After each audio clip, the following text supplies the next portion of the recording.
we've seen you in here before. I didn't say I have not been here in so I don't even know the last time I've to been be here. honest with you guys, we've seen you in here plenty of times before. Us too. Yeah, we've seen people. Do you have like a picture? Because Show it's us. not us. I don't need to show you guys. I'm refusing service to you guys today. I've asked you guys to Okay. please leave the store. I don't need you guys to get violent or anything like that. Violent? You guys are. Let's go. Let's go. If you guys, hold on. If you guys want, I'll talk to you guys outside. How are we getting violent? Violent. It's crazy. This is, I can't believe this is actually happening right now. Hold on. I literally haven't been here until You guys want to make a website online? Because that's what they told me. I didn't know what's going on. Can I get her name? I don't know the name. So just go online and go to Coronado Center online and make a complaint. And tell them what happened. Because when she said that, I didn't try, but they sometimes won't give me their name.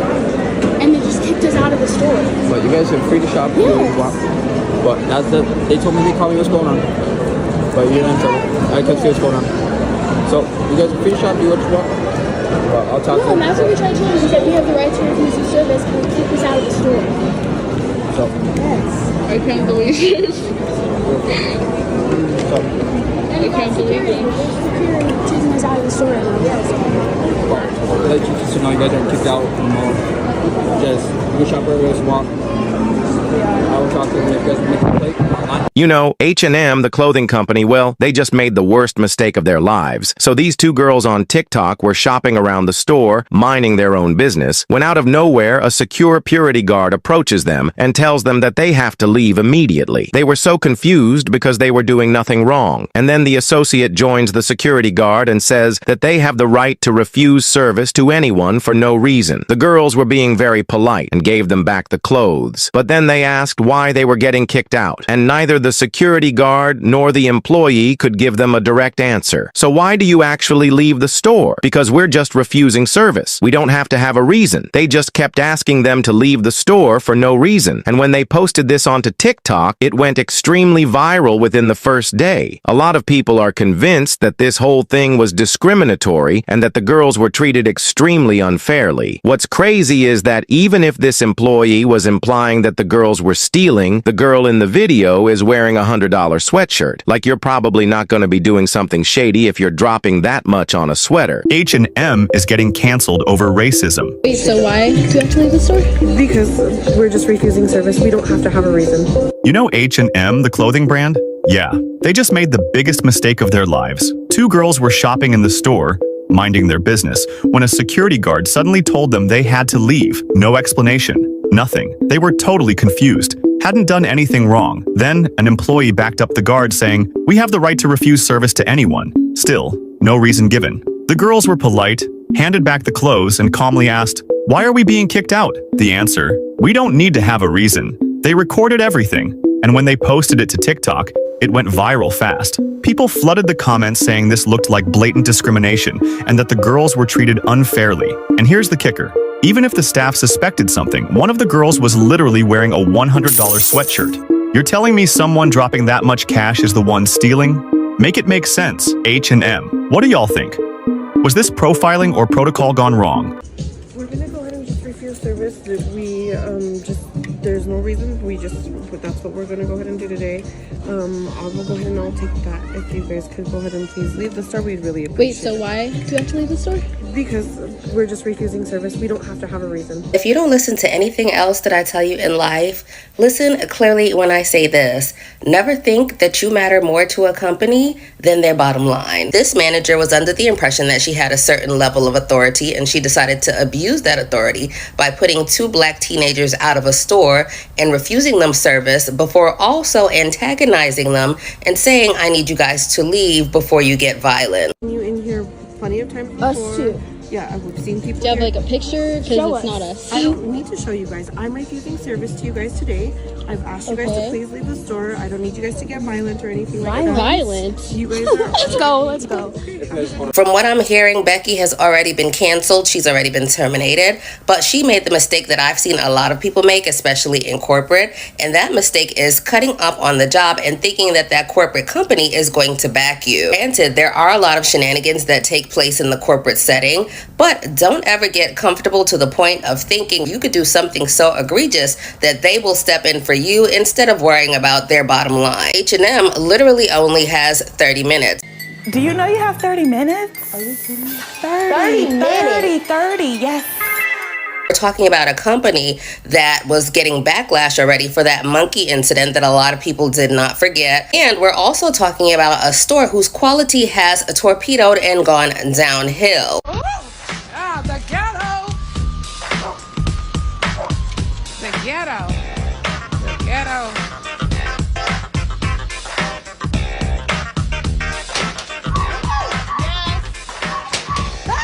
They're on their last leg, honey. They need all the sales they can get. And here you have this so-called manager deciding that she's going to put people out based upon unfounded biases for no reasons, because according to her, she has the right to refuse service to whoever, whenever, because she feels like it. I don't know this lady from a can of paint or the unemployment line, but I can tell you this, she might have been a stellar employee beforehand. But with that little outburst that she had, that little abuse of power, those little 15 seconds, that costed her her job. And H&M, they're going to be more concerned with their bottom line than her. Does her termination rectify this transgression? Partially, but that big old check that I'm sure they're going to cut, that's going to make it 10 times better. This is definitely not the scandal that H&M needed because they're trying to gain their footing again. Their efforts would be better spent focusing on quality and snipping some of those loose threads. But those are my thoughts. What are yours? What's up, guys? Welcome back to the channel once again. Today we are looking at a viral incident that has sparked a lot of conversation online. Two young black women were reportedly asked to leave an H&M store in Albuquerque, New Mexico, despite remaining calm and cooperative throughout the encounter. The situation was recorded on a smartphone. As the footage spread online, it quickly raises questions about racial profiling, customers' treatment, and cooperative accountability. Always, we are going to break this down, look at the bigger picture, and discuss why so many people are reacting strongly to this story. So, before I jump in, make sure you just subscribe to this channel, like, and also comment. So, let's get into it. And I'm videotaping this. We did not steal anything. She said she saw us. What I would like you to do is probably to go and pull your cameras and look at those cameras or call the police. We're not moving so the police can search our bags. That's all right. Because you're lying. That's all right. Well, I just heard. No. I don't. No. You stopped me and my daughter. You said, "Excuse me, can you open your bags?" Because I saw you put something in your bag. And I told my daughter, she was following us through the store.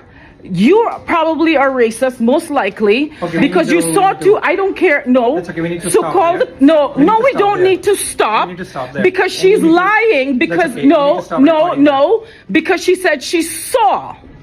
Seeing something is taking this, seeing and putting. That is. Okay. And I want to know how did you? Yeah, call the police. Call the police. You need to Please do. that. Yeah. Please. If you're experiencing racism at work, actually want to address it, I strongly suggest you avoid using the word racism, racist altogether. And this is from my experience of working in relatively senior roles in academia, but also in healthcare. Why? So I made a video, and you can click on this comment just to see the video for a little bit more context. But I made a video where I said, from my experience, it's more effective to address the bad behavior that somebody is doing, which may be racially motivated, than to actually just say that this person is being racist. It's harder for you to prove somebody's intent than to say that this is what this person did objectively, and subjectively, this is how it made me feel. And I just want to tell you why I think that people respond better, and it's much easier to resolve, reprimand, get to an amicable solution when you call out the action. And it might be overall more effective, and it also maybe might allow the person to self-reflect whether or not they do hold some racial prejudices. Okay, so imagine you're in a corporate environment that has a zero tolerance policy on racism. And how many times have we seen these kind of zero tolerance policies? Well, let's say you might be the only female of color, and you're noticing that a colleague is continuously rude to you, cuts you off, asks you inappropriate questions, has once invaded your space by touching your hair. You're out on a work do and they see another person of your same race. They ask you, are you related? So these are the sort of things that you might see, and each one might make you feel uncomfortable. But each one of those in their own right is wrong, full stop, right? And let's say you were to bring that up to HR and your approach was, this person did any one of those, pick any, and it made me feel uncomfortable because I felt singled out. It was also a really negative comment. Afterwards, I couldn't stop thinking about it. I felt very anxious. I didn't want to come to work the next day. So you've mentioned what the obviously bad behavior is, and you've said how it makes you feel.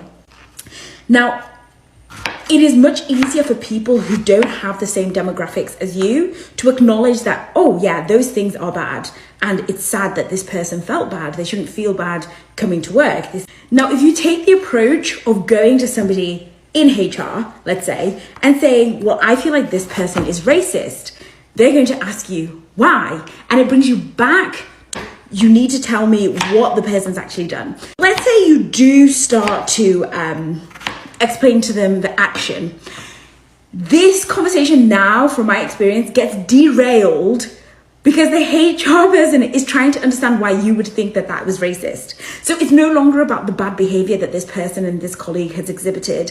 And now you're burdened with sitting there and explaining and reliving what kind of mental gymnastics you did in order to perceive that as racist. But, as somebody who's been through this, I know somebody, they're just dropping a little grain of salt, not thinking anything of it. But for somebody who lives in this skin, it's like a massive bag of salt on a forever existing wound. So what they're doing isn't unique. Like, you recognize the patterns because you have to live like this all your life. And I think from an institution point of view, so let's say this is a school, I feel like it gets people's back up as well, because then it says a lot about them. Oh, well, I actually get on with that person. Oh my God, I'm friends with a racist. If we accept that this person is a racist, then, we employ racists. It has wider implications that people, I don't know if it's subconscious, are unwilling to accept. So they spend so much energy now trying to disprove that this person is a racist, rather than spending all that energy to explain to that person that their behavior, their objective behavior is bad. So this is just how I've seen it play out.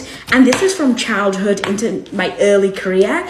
And when I switched up that I approached it, I feel like I got better results. It was easier to resolve. But that's also to do with your own intent. So if your intent is to label that person versus to be in an amicable work environment and for them to apologize sincerely, then I don't know. But if you think, okay, I have a future here, I want to stay here, I don't necessarily want to see this person get fired, but I can't live in this situation, then I think taking the approach where you consistently and continuously report the behavior and allow people to get to their own conclusions. If you come with a conclusion, people are going to be policing you, how you got to that conclusion, which is exhausting. And it burdens you with this burden to have to prove that somebody's a racist, continuously reliving a trauma that you just lived on Tuesday work night out. So I hope that makes sense. And I hope that it will encourage somebody, and I hope that somebody will find a resolution to their work-related nightmare.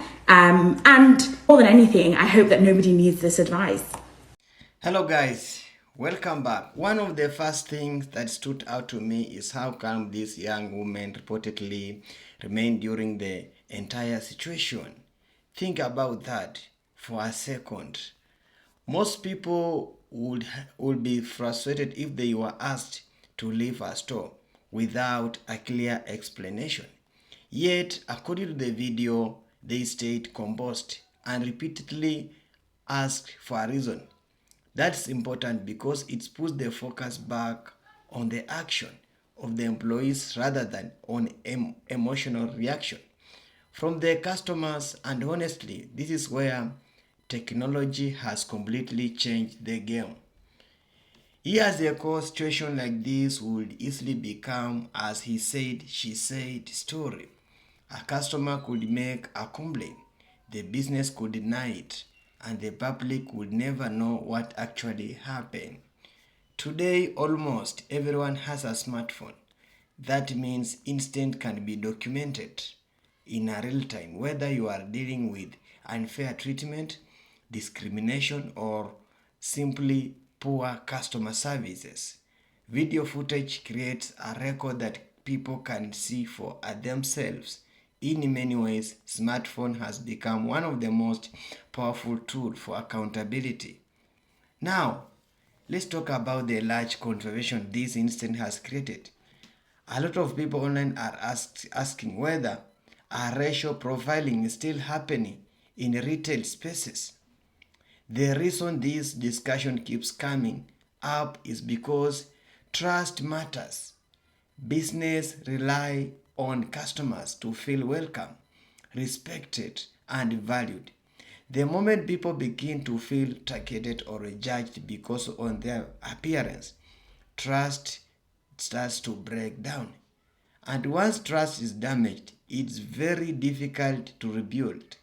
That's why instances like this resonate for beyond a single store or a single employee.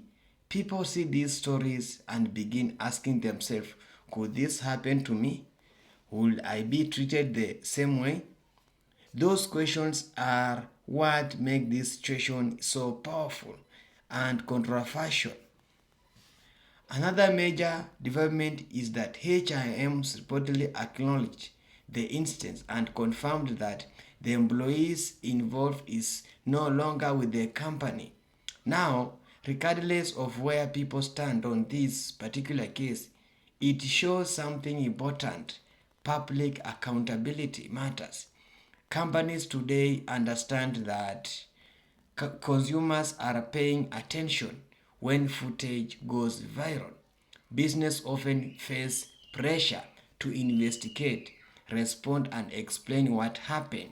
Without publicly visibility, many instances might never receive that level of scrutiny. That's one reason why documentation is so important. The video also touched our workplace discrimination and how people should respond when they believe they are being treated unfairly. I thought this was an interesting point. The advice was to focus on describing specific action and behavior rather than immediately jumping to labels. For example, explaining exactly what happened, what was said, and how it affected you. Why is that important? Because facts are difficult to argue with. Clear documentation, timeline, witnesses, and specific examples often carry more weight during investigation than broad accusation alone. Whether you are dealing with a manager, HR department, or corporate office, details matters. At the end of the day, this story is about one store or one employee. It's about accountability, it's about trust, and it's about how technology is changing the way society responds to allegations of unfair treatment. The real question is this: are smartphones exposing problems that have always existed? Or are people only noticing this issue now because they are being recorded and shared with millions of viewers? I want to hear from you. Do you think instances like this are helping create accountability for businesses? Or do you think social media sometimes rushes to judgment before all the facts are known? Drop your thoughts in the comment below. If you enjoyed this reaction and want more discussion like this, don't forget to like, subscribe, and turn on notification. Thanks for watching, and I'll see you in the next one.